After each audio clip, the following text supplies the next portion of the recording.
Alright, we're just getting done here Saturday night. I'll give you a little recap of what's going to be in the video here. This video is from Friday and Saturday. Friday I put the other baffle in on this right hand side, and Alex Kerr and Jared ended up helping me weld on the inside. We ran 3 welders on this mixer, and I had a game to go to Friday night, so I ended up leaving here around 4 o'clock. And this morning it was about 9 o'clock or so, they had all the welding done. So the welding got done on the inside. You'll see us working with 3 welders. The boys have been around the outside of the mixer here with sanders and grinders. We're getting ready to pull this out and wash it. We're going to wash all the mud off of it. It's warm enough here now to do that. Trying to think what else. What else got done? That's basically it. Just some welding. I put a floor in this conveyor, and the knives ended up going on the screws of the mixer. So outside of welding and putting a little metal on top of this conveyor, that's about all there is in this video. And you get to see 3 of us welding inside it. So enjoy the rest of the video, folks. We'll catch you at the end. Alright, I'm just getting into the shop here Friday morning. I threw my bib overalls in the wash last night. They were quite dirty from rolling around on the floor of this pig. I've got to get the baffles welded in on this right hand side. The left hand side was quite the bear to get all to get in there right. So I'm gonna get the right side in there, and then once that's done, all the fit up is gonna be done. Now we could just weld. I'm hoping by noon or so Jared and Kirk can give me a hand and we can get 3 welders going in there. Jason has got this side all sanded down. He's going to work on the other side. Him and Sarge are moving manure. Right now I've got to put a floor in this thing. I've got some sprockets. I've got to see how far those are wore and get a new sprocket shaft on here and an idler shaft on the other end. It'd be worthwhile doing now instead of waiting until later. So we're going to get started on this now. We'll just have to lift this door up some, throw a block of wood in there so that one welder can work from the front, the other one from the rear, and we'll leave the 350 on the inside. And there'll be 3 of us welding in there. We should be able to weld it up in no time. It's just real time consuming. Getting all the plates in place, just like any welding job, it takes you longer to set up than it does to actually do the welding. So we might as well go ahead and get started here and get this thing ready for when them guys get done doing what they're doing, and they can give me a hand welding here. Alright, we are going at a pretty good rate here now. I've got the baffles finally done, so all the fit up is done on the inside of the mixer wagon here. We've got James, he's sanding down the outside. We've got a pretty good amount of welding already done. You can see the burn marks all the way through the mixer there. So we've got a pretty good fair amount of welding done. James has been working on that, and yeah, Nate's getting these knives together here. We run 5 knives on each screw, the top 1 and the bottom 4 sections here. So getting these screws ready, so when that mixer's ready, we can just drop them in. We've got three of us welding here now. We've got Alex Kerr. He's running a Lincoln 250. This unit here, we've got a spool gun that we can do aluminum on too. But this is a Power MIG. Actually, it's a 255. A Power MIG 255. And Jared is up front here. We got Kerr coming in from the back with his welder. And we got Jared running another 255 here from the front. And I've got the 350 on the inside here. So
like a bear. Running pulse arc and 423 inches a minute. And that welder right there really shines when it comes to pulse arc. But the only trouble is we'll run it a little while, it gets hot. And that nozzle's right at, just about red.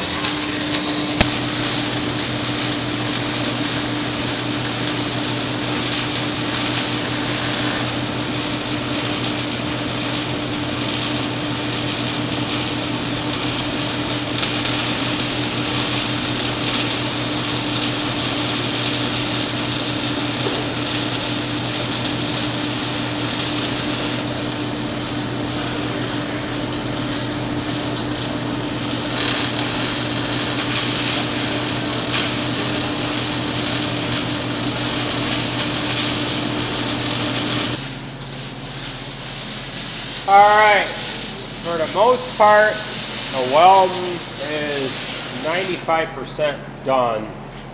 We're using 3 MIG welders. We got a Lincoln 255 XT, another Lincoln 255, just a regular Power MIG 255, and then we've got a Lincoln 350 MP. So everything's been welded, a full pass on the floor all the way around. We've got a full pass on the top all the way around. Kerr's just finishing up some plug welds on these spots where there was holes in the sheet here and there. So what we're going to have to do is we're going to have to run around this with a fine-tooth comb and grab all the spots that we missed. We started with stitches, and we made the stitches a little longer, and then we started connecting them. So there's probably spots here and there that we missed, but we're gonna go through that and make sure there isn't any skippers. For the most part, Kerr and Jared have done most of the welding on the inside. I set all the sheet metal in here. I did all of the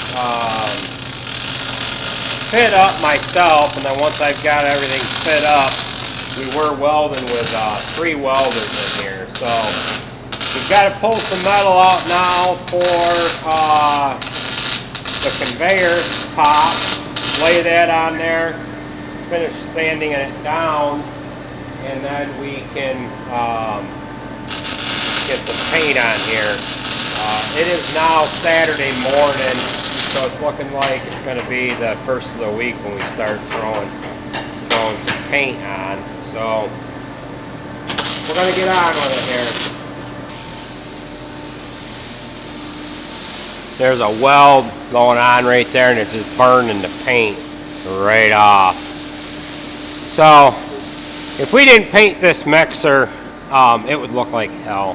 There'd be all these spots here around the bottom. And then what they do when they make this mixer, they're stepping the steel as they bend it, and they fill the whole thing.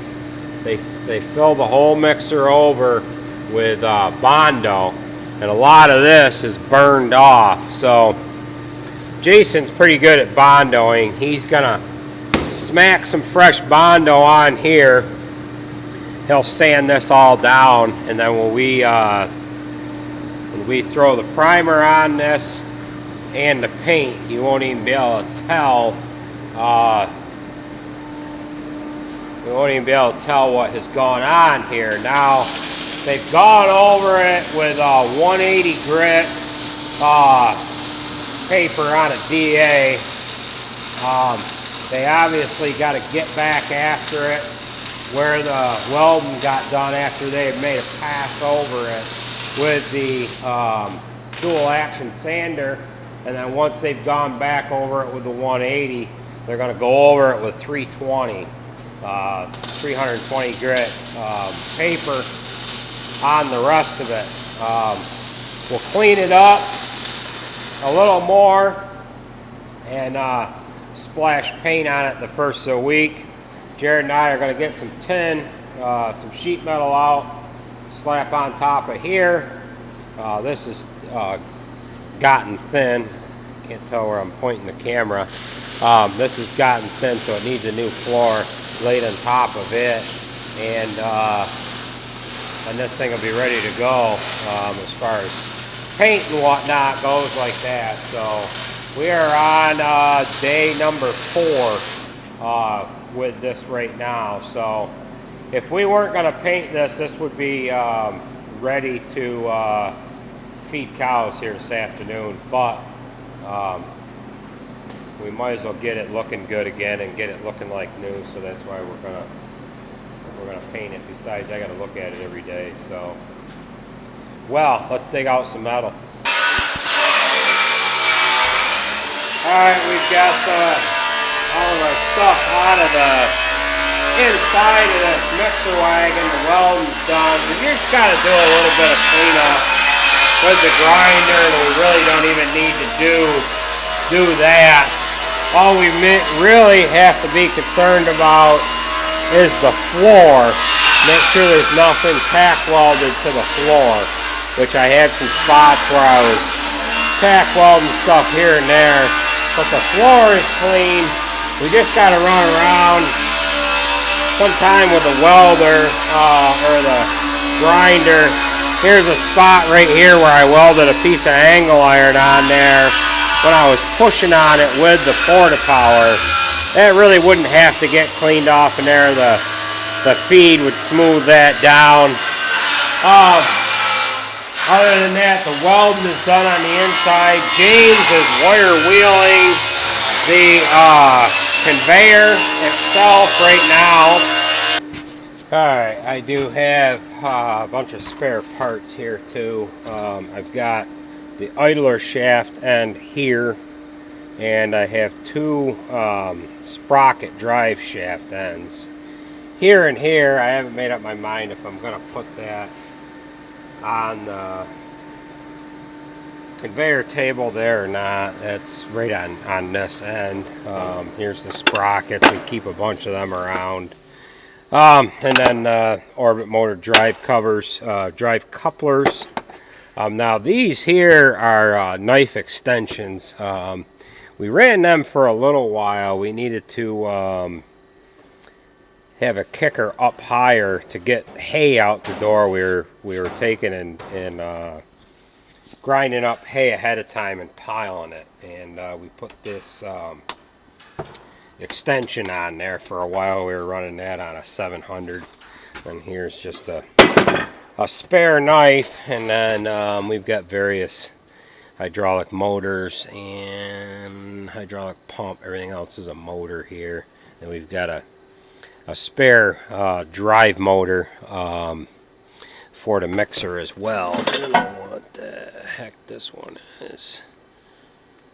It says roller mill, so I just spotted that. I thought maybe that was the same as this one, and it does seem to be the same. So yeah, so if we end up deciding that we're going to put new shafts in that, they're there. I might better do it now rather than later, but they're really not all that wore out here. So we're gonna lay a piece of metal. I got my metal right there left over from building silage boxes. James has got this all wire wheeled and ready for paint. He's gonna remove it though to get this off in there, so when I set the new sheet metal in, I can weld it right along the sides. But as you can see, the chain is dug into it a little bit. Now this is not the original chain, and I did just look it up, and I did replace that shaft when I replaced the chain. So that does not need to be done now. I do also have a mount for the orbit motor for here as a spare too. So this stuff was already replaced already. So that's set. We just got to put the plate on here. So, and then this idler end is fine as well. I've just got new parts if I need it. So I got to run along to Andrew's wrestling match. So alright, we've been back from Andrew's wrestling match here for a little while. Let's get back into the swing of things here. Got the door shut on the mixer. Everything's all cleaned out in the back. They're getting the cylinder off the back door. We're going to set a new layer or the top of this feed conveyor table. This goes on the front of the mixer, and it allows us to feed off of either side. Now we did demo a mixer that had a door in the front on each side, and we could unload faster with the conveyor coming off of the front than we could just dropping the feed out a side door. Now if I dropped out both sides, obviously that's going to be faster than the one door there in the front, but for whatever reason the conveyor feeds it off faster, I think because it kind of takes it away from the mixer. When you have just the door on the side, it has to kind of push it out, and it falls kind of in big piles. So I ordered or bought this one with the front discharge on it rather than going out either side. So we're going to get after getting this sheet metal on there. I've got some sheet metal left over from the sides on silage bodies. So we're going to put that up on there. We're going to put it on in 2 pieces. I didn't have one whole piece, and I've got to cut that to fit here.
Alright, so I have a few spots here, like this is a little high right here, so we're just going to cut.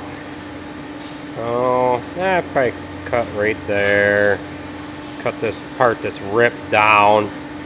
I cut that back in there, and then I'll come up around here a little bit, just so that that high spot is gone there. And then I've got a little bit of a high spot here too. And I might as well cut that piece off that's laying in down underneath, and then we can trace this out now back to about here, trace that out on the bottom side so that this leading edge here is in the right spot, and then we'll bend it down at the appropriate angle here. So we're going to go ahead and cut that out here and here. Alright, now we've got our end all cut, and that's going to kind of slide right into here. Now we're going to bend this leading edge over so that it can kind of make it down over this lip right here. Alright, we've got this plate all set in place. What I did, and I should have videoed it, I didn't. I clamped this to the bench and I stepped it back away from where I wanted it bent from. And I just clamped a piece of angle iron across there, clamped the other end down, and then I just whacked this edge with a hammer. Got the angle that I wanted. Now I've got everything clamped in place. I'll tack it down through the sides, tack it across the front here. What I want to be careful of is I don't want to put any strain on this. There's a tube right here that the shaft for these sprockets rides in, and it's perfectly gapped away from that shaft, and I don't want it to rub at all or it squeaks like hell. So there is a grease zerk on the back of it, so we'll go ahead and tack this down. Alright, we've got the orbit motor end all tacked in, got the lip rolled. Now we're going to do this other end, so we have to measure our length here and kind of do the same thing with that. I haven't got to do as much fancy cutting here though, because of the end's a little different here. Alright, we have the sheet metal cut for this other end. I've just got to cut out the stepped out area to come in around that idler sprocket there. So I've got it all marked out. We're going to go ahead and cut it now.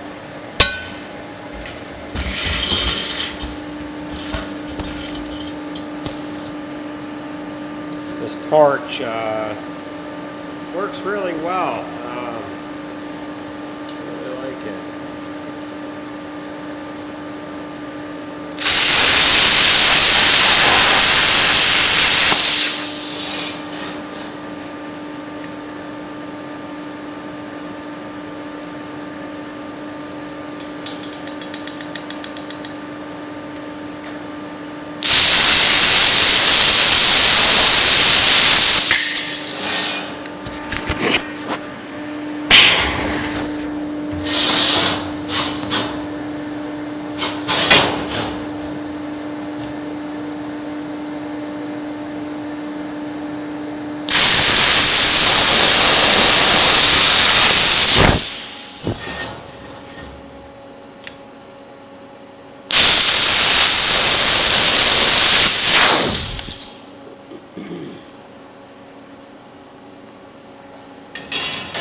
Alright, the conveyor top is all done.